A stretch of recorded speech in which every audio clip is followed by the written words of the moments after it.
എവിടേക്കാണോ കല്ലൊക്കെ ഉരുട്ടിക്കൊണ്ട്? ഗുഹ അടയ്ക്കാനാ. താൻ പുള്ളി അറിയുമോ? കടിയന്റെ അമ്മാവനാ. ഊക്കത്ത ദേഷ്യം. കടിയന്റെ ഒക്കെ ദേഷ്യം 2 ഇടി ഇടിച്ചാൽ തീരും. ഇങ്ങേർക്ക് മിനിമം 10 കണക്ക്. അയ്യോ, കല്ല് പോയി. ചതിച്ചോ? ദേ പോണേ, പിടിച്ചോ എന്റെ കാട്ടുമുത്തപ്പാ. അത് കണ്ടോ? അമ്മാവൻ വീണു. കടിയന്റെ അമ്മാവൻ വീണു. വല്ലതും പറ്റി കാണുമോ? ഏയ്, പാറക്കല്ലിൽ ഇടിച്ച് കുഴിയിൽ വീണതല്ലേ, ഒന്നും പറ്റി കാണില്ല. അത് ശരിയോ? എന്തു ശരി? എടോ, മൂപ്പൊരി ചീഞ്ഞ പഴം ചതച്ചതുപോലെ ആയിട്ടുണ്ടാവും. ശരു, ഈ പ്രശ്നം തീർക്കാൻ താൻ സഹായിക്കണം. ഞാനോ? ആദ്യം അങ്ങേര് ചത്തോ എന്നറിയണം. താനൊന്ന് പോയി നോക്ക്. ചത്തിട്ടില്ല. കടിയന്റെ ഗുഹയിൽ എത്തിയിട്ടുണ്ട്. ഇച്ചിരി പരിക്കുണ്ട്. താൻ വാ. ദേ, താൻ ചെന്ന് മൂപ്പരോട് മാപ്പ് ചോദിക്ക്. ഞാൻ സൂത്രനോട് ക്ഷമിക്കണമെന്ന് കാലിൽ വീണു പറയണം. കടിയന്റെ അമ്മാവൻ മാപ്പ് തന്നാൽ ഞാനും അകത്തു വരാം. സൂത്രനോട് ക്ഷമിക്കണം. അയ്യോ അമ്മ, ഞാൻ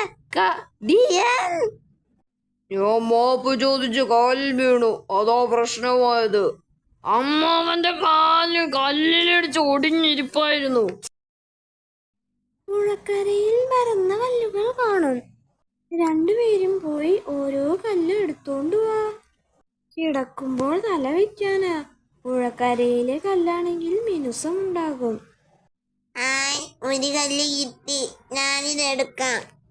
പറ്റില്ല, ഇത് ഞാൻ എടുക്കാം. നീ വേറെ എടുത്തോ. വേറെ കല്ല് കിട്ടി. ഇതിൽ നിറയെ മണ്ണ. അതൊക്കെ അമ്മ കഴുകിയെടുക്കും. ഇത് ക്ലീനായി. ഇനി ഷെരുവിന്റെ കല്ലുതാ. അയ്യോ, കല്ല് നടന്നു പോയേ. ഞാനൊന്ന് പുറത്തു പോയിട്ട് വരാം. ചതിച്ചോ? ഇത്ര പെട്ടെന്ന് വന്നോ? കൊഴിഞ്ഞു. ആ വവ്വാല് വരുന്നുണ്ട്, ആ കരുനാക്കൻ. അവൻ പറഞ്ഞാൽ പറഞ്ഞതുപോലെയാ. കരുനാക്ക് വളച്ച് പണ്ട് അവനെന്റെ തലയിൽ 10 ചക്കയിട്ടത് ഓർക്കുന്നുണ്ടോ? ചേട്ടാ വന്നു. നമസ്കാരം. വേറെ വിശേഷമൊന്നുമില്ലല്ലോ.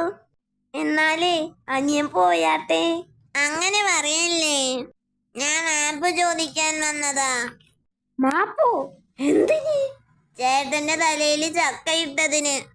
അത് നടന്നിട്ട് കൊല്ലം 1 ഇപ്പോഴാണോ മാപ്പ് ചോദിക്കുന്നത്?